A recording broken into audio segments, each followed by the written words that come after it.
Bonjour à tous, c'est Séverine, bienvenue sur Trouver la paix et la joie. Continuons ensemble notre cheminement vers Noël avec Marie et Joseph. Et aujourd'hui, nous allons parler du recensement. En ces jours-là, parut un édit de l'empereur Auguste ordonnant de recenser toute la terre. Ce premier recensement eut lieu lorsque Quirinius était gouverneur de Syrie.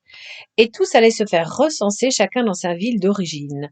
Joseph lui aussi monta de Galilée depuis la ville de Nazareth vers la Judée, jusqu'à la ville de David appelée Bethléem. Il était en effet de la maison et de la lignée de David, il venait se faire recenser avec Marie, qui lui avait été accordée en mariage et qui était enceinte. Pendant qu'ils étaient là, le temps où elle devait enfanter fut accompli. Elle mit au monde son fils premier-né, elle l'emmaillota et le coucha dans une mangeoire, car il n'y avait pas de place pour eux dans la salle commune. Qu'est-ce que nous enseigne cet épisode? On voit que Marie, donc après avoir aidé sa cousine Élisabeth qui était enceinte, eh bien, elle aurait pu se dire, bon, ben, je vais rester tranquillement à la maison jusqu'à la naissance de Jésus. Eh bien non, avec Joseph, ils obéissent à l'édit de l'empereur, en fait, et ils partent alors que Marie est très enceinte et sur le point d'accoucher. Ils partent pour un long voyage pour se faire recenser dans la ville de Bethléem. Cela nous montre quoi? Que Marie et Joseph sont dans l'obéissance aux lois. Et c'est intéressant parce que ce sont des lois romaines, des lois de l'occupant. Donc on se rend compte que Marie et Joseph ne sont pas dans la révolte, même si en tant que Palestiniens, évidemment, ils n'apprécient pas l'occupation romaine, c'est le moins qu'on puisse dire. Ils obéissent aux lois parce que c'est ce que Dieu nous demande de faire, d'obéir aux lois, tant qu'évidemment les lois humaines ne sont pas contraires aux lois divines. Donc, ils se rendent comme n'importe quel autre Palestinien, n'importe quel autre Juif, ils se rendent pour se faire recenser, sans attendre non plus de privilèges de Dieu. Ils pourraient se dire, après tout, voilà, nous allons avoir un enfant qui est Dieu lui-même, qui est le Fils de Dieu, Dieu lui-même, donc nous allons avoir des avantages et privilèges. Non, ils ne demandent rien à personne, ils y vont en toute obéissance, en toute confiance dans le plan de Dieu.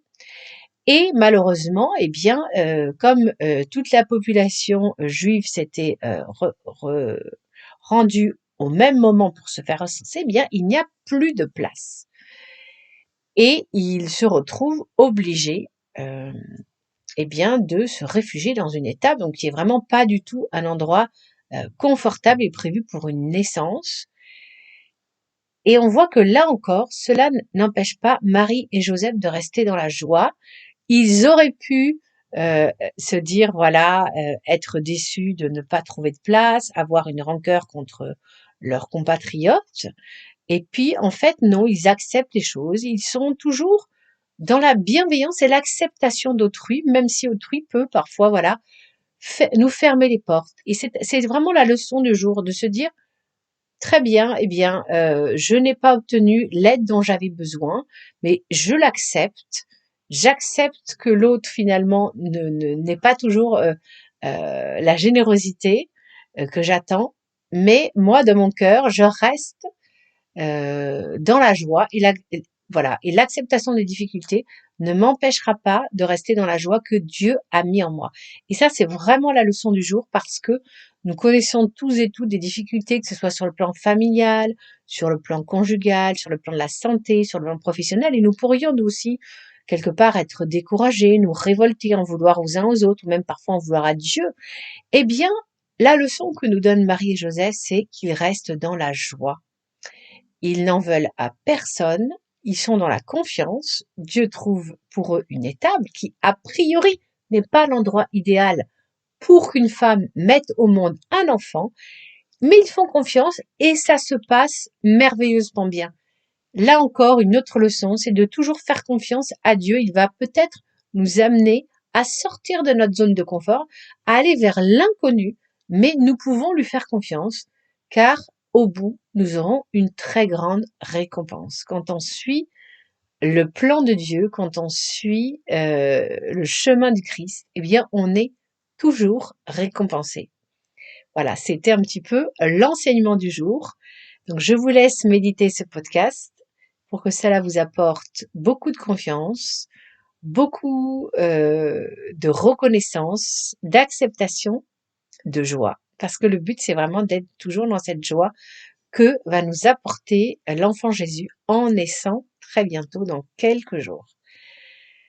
Voilà, je vous donne rendez-vous mercredi pour, alors là, quelque chose d'extraordinaire. Nous allons vivre comme si nous y étions la naissance de Jésus. Ça sera d'après les visions que Jésus a données à la mystique Maria Valtorta. Vous saurez tout sur la naissance de Jésus. Est-il réellement né dans une étable? Comment ça s'est passé? Y avait-il un âne et un bœuf? Donc rendez-vous mercredi pour la naissance de notre divin Christ, comme si vous y étiez. D'ici là, merci de liker et de partager pour communiquer la joie de Noël à un maximum de personnes autour de vous. Et je vous donne rendez-vous mercredi. Soyez bénis.